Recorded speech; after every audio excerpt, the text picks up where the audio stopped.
Welcome to Take It Up with Jessica Lee. I have the CEO of Gainsight here, Nick Mehta. How are you? Hey, Jessica. Nice to meet you. Great to be here. I'm so happy for you to be here. I mean, we were just at the SaaS event, and you were fantastic on stage. Oh, thanks so much. Appreciate it. It was really fun. For the audience, Gainsight has a platform for customer success, and you've been driving the whole industry around customer success.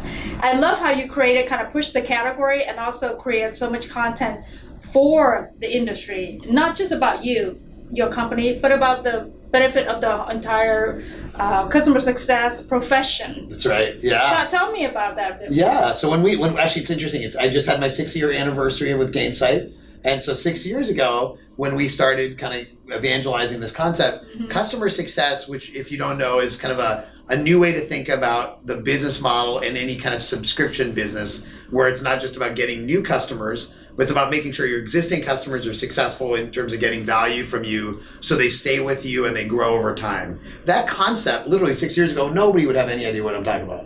Even today, some of you might not, right? But many people now know that that's a big driver in business. 6 years ago, people had no idea. And so if we were building software for customer success, we depended on making sure people knew customer success and that they actually invested in hiring what people call customer success managers. That's a job, CSM. CSM is actually the third most promising job according to LinkedIn in their study. It's one of the fastest growing jobs. And 6 years ago, there were literally like just a few hundred CSMs in the world. So if we're building software for them, we needed to make sure they multiplied quickly. And we worked hard on that. So we really focused on not marketing Gainsight, but instead evangelizing this concept of customer success and this job of CSM. Right. So before that, maybe people were doing that job, but it was like account management. They called it different things. That's right. Client services, account management. Yeah. They all kind of did parts of it. But I think the thing that's really changed is that in this subscription business model or SaaS or cloud, anything that's kind of a recurring relationship, that customer has so much power now because they can kind of come, they can go anytime they want. Yeah. And because of that power, now it's on the vendor, all of us, to make sure that that customer is getting the value they need. Right? In the old job, account management was kind of there to sell you more stuff, but it wasn't about making sure you get the value from what you bought. In the new world, customer success takes all the account management stuff, but it goes to the next level and says, how am I going to make sure you're getting the value you were looking for when you bought this product or service? Right. So that role is really much a revenue-driven role in a way because the selling doesn't end. It's like perpetual selling. That's exactly right. It's a great way to say it, which is in the old world, you'd kind of draw a funnel and you'd have your marketing, you have your sales, you get your customers, that's the end of the story, right? And in the new world, that's the beginning of the story. Perpetual selling, because at the end of the day, like you think about a customer that's on a month-to-month contract for a SaaS kind of business, or a customer, actually think about like how Amazon Web Services or Azure work, where you pay as you go. Like you turn on a computer, you pay, turn it off, you stop paying. And so in that model, there's no such thing as sales. It's actually all about customer success. All of the revenue comes from your customers using what they bought. Okay.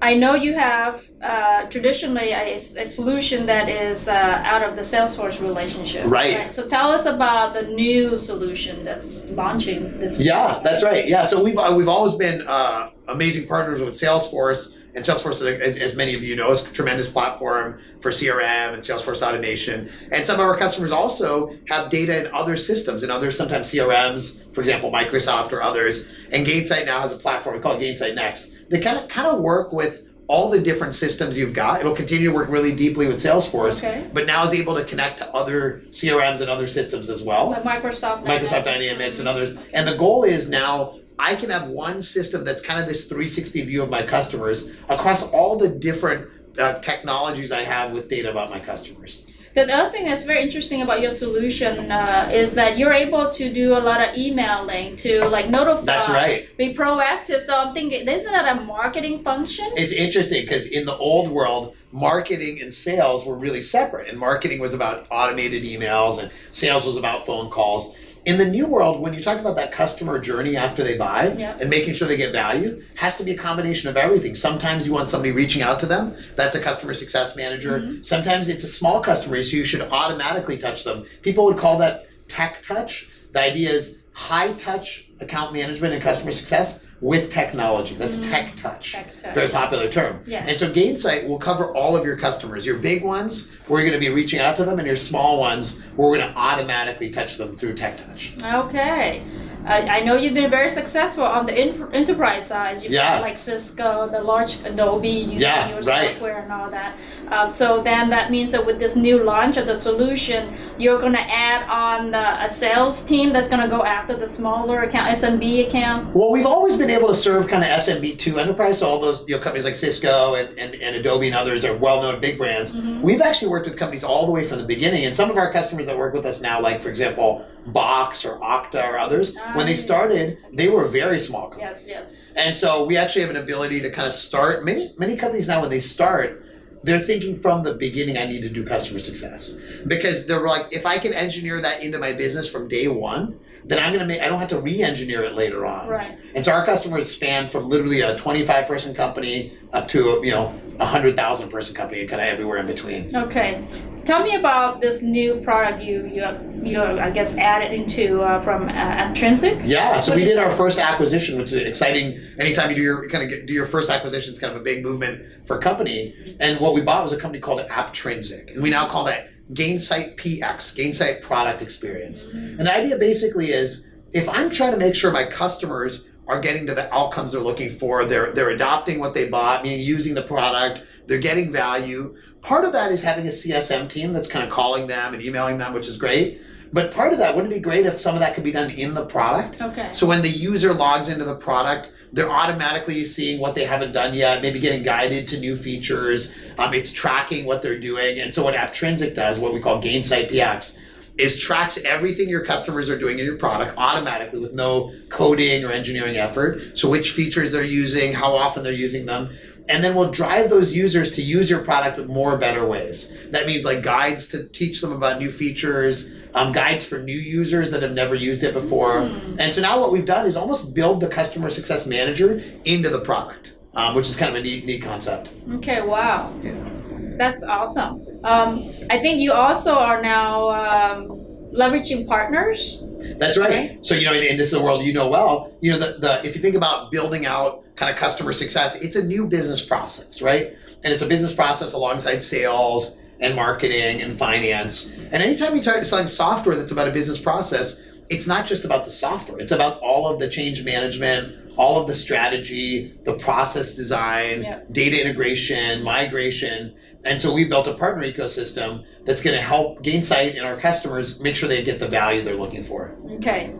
I want to ask about leadership. Yeah. Because I think that it's so important to have a leader who really evangelizes certain cultural values and monitor that for improvement. And in particular, I want to ask about diversity, gender equality. What do you have in place in the company that helps you to monitor and make sure you're progressing towards the goals? Well, it's a really good question. And by the way, it's an area where I think part of it has to be you have to understand the why behind it, and we've all for a long time had that for Gainsight.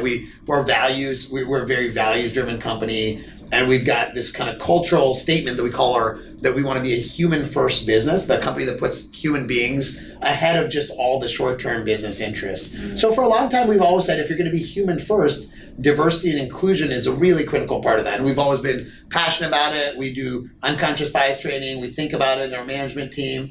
But one of the things we've learned actually is that just because you're passionate about it doesn't mean it just happens. That's right. So it's interesting, one of our goals this year is systematize our diversity process. What that means is, just like with sales, we're not just passionate about sales, we actually have a sales process. Right? And so in diversity, how do you make sure that you're not just passionate about it? We have processes around how you recruit, how you create the right panels for interviews, how you try to remove the bias in the recruiting process, how you think about promotions internally, how you think about literally even who's in meetings. So are your meetings representative? And we do a conference every year, this conference called Pulse. That's right. We think a lot about, are those people that are speaking, are they representative of our audience? Every year we try to make it more representative. Same thing with our team. And by the way, I think we've done some things. We have still a lot more we want to do. We have amazing women in our company, and we have a lot of men in our company, and that balance we always want to work on and continue to make it more fair on both sides. we do a lot of analytics now. So we're actually using some software that analyzes the composition of our workforce by lots of different dimensions, and also surveying our employees to say, how do you feel about diversity, inclusion, and Gainsight? So we can understand the baseline. But I would characterize where we are as we have the right vision and mission, and we have the right metrics now, and we still have a lot of work to do to get to where we want to be. Okay, well that sounds wonderful. One of the companies that I admire is Intuit, and they're on amazing. their website they actually publish what are the industry benchmarks, and then compare it to themselves. That's amazing. Right? Yeah. And I applaud Intuit, and I think it'd be great if all companies kind of try to figure that out. I like that idea. Actually, we don't publish on our website now, but I think that's a great idea. It's something we'll go talk about. Yeah. And how do you get your employees to embrace the values? Yeah, so it's interesting. We've always been very values driven from the beginning. So I think it's harder if you're a old company that's been around for a while and you say, okay, here's our new values. I think even then you can do it. It's just a lot more work. I think almost everyone at Gainsight was hired around this 5 values, which are golden rule, treat people the way you'd want to be treated. What we call success for all, which is the idea that we want a business where it's not just about the shareholders. We love our shareholders. If you're watching, we love you.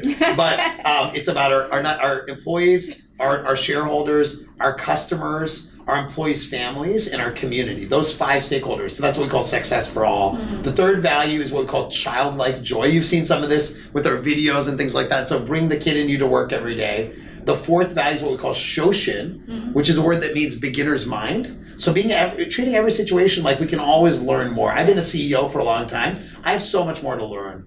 And then finally, what we call stay thirsty, the idea that we can always do more and that ambition kind of comes from within. Right. So those values have been like literally every employee knows them. Actually, what's interesting? Every one of our customers almost knows our values because we're very open. Just like Intuit, they put their diversity stats on their website, right?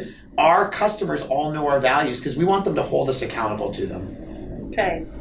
How about some challenges that you've overcome, the journey you've gone, and how did you solve some of the challenges? I don't know if I ever solved any of them. I think I have them every single day, and honestly, any CEO that's honest is like, it is every day. It's challenging. Although on the flip side, I'm very fortunate to have the job I am, so I feel very grateful. But I think like one challenge that you deal with in a new market when you're creating something new is you can't just copy everyone else because there's nothing to copy, right? So even things like understanding how to market in this market or how to sell to people, we have to do a lot of experimentation. So this one challenge has been we haven't been able to take other people's playbooks. That's also fun. Because everything we've done, we've been like, it's been really painful, but we kind of made it up ourselves, right? Kind of like you're doing this video series, which is very innovative. So that's one challenge we've dealt with. The second challenge I think that we've really wrestled with is thinking about how to as you get a bigger and bigger team, how do you actually get the balance of positive motivation and performance orientation? I think that's something I'm a very positive person naturally, right? So I love like kind of rallying the troops and things like that's great. And then the question is, how do you balance that with, okay, when something doesn't go wrong, right? What do you say about that? And how do you kind of walk that line? I think that's something we constantly wrestle with. A third one, I think that our whole kind of business, I think a whole industry of tech wrestles with, and for us, we're excited about it, is kind of balancing like the business and the human side of things. And we really try to embrace both of those. Some companies are just like, their whole philosophy is, hey, it's just business. It doesn't matter. People don't matter, And so we personally have really wrestled with, okay, can we run this kind of human first business? We're really putting the people first, but that's really hard. It's hard when you're thinking about letting somebody go who's not performing well on the people side of that. It's hard when you're thinking about, individual people and somebody not getting the promotion. So balancing the human and the business is something I wrestle with a lot. Okay. How about goals in the next 2 years? Yeah. What are the exciting initiatives that you're working on and working towards? So we set our goals every year, February 1st. So we just did them. So I know exactly what they are. So one of the goals is I mentioned this kind of new platform for Gainsight called Next, right? And it's basically, the goal is about how do we up-level kind of customer success as a concept, make sure every CEO, every executive understands this is a way to bring everyone together around your customers. And so we have this new platform that can make that happen. So we want to elevate the concept of customer success. Number two, we think that customer success, like I mentioned, should be in the product as well. So we have this new product, Gainsight Product Experience. So connecting customer success and product together is a huge goal for us this year. Number 3, like I mentioned, we really want to systematize diversity in our company. And I think every company should be thinking about that. So it's a big goal for us. Number 4, we're going to build a profitable business. So we have all kinds of goals around, just like everyone does, around margins and profits. So we're just like everyone else. We have all the same goals. And then number 5, we're trying to continue to expand our ambition. We really want to build a platform. So we're continuing to look at new products that we want to get into, new acquisitions we want to do to expand the vision. So those are like the 5 things we're working on as a company. Okay, well, those are all very big goals. I know, we have a lot of work to do. I'm sure you guys can do it. I don't know, we'll see, but we're going to work really hard to get there. Thank you. Thank you so much, Nick, for being on the show. It's been a pleasure to talk with you. Jessica, it's awesome being here. Thank you so much. Come back again. You're welcome to come back anytime and share with us the exciting market that you're developing. Sounds great. Thank you, everyone. Really appreciate it. Take it up with Jessica Lee, Nick Mehta, CEO of Gainsight.